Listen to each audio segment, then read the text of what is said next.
Welcome back to another interesting tutorial about TikTok tips and tricks.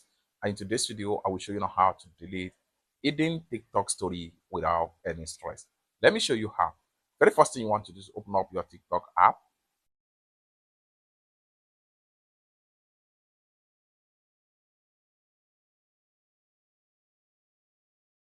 Then go ahead and click on the profile icon.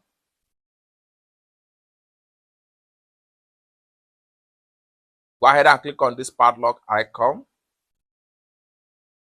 Then you have your story Anki right here. Go ahead and click on that. And the next thing you want to do is go ahead and click on here.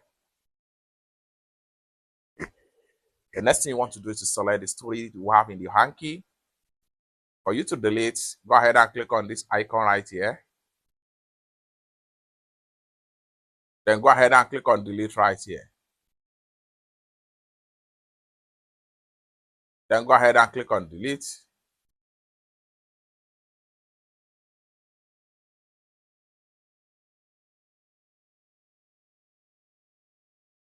Then here you go. You see that there is no more story in your Anki right here. It's that simple. Go ahead and go back. By the time you refresh your Anki, you find out that the story has been disappeared from the Anki and completely delete. It's that simple. For more useful tutorial about how to use TikTok app, consider to subscribe. Thank you so much for watching, and I hope to see you in my next video. Bye for now.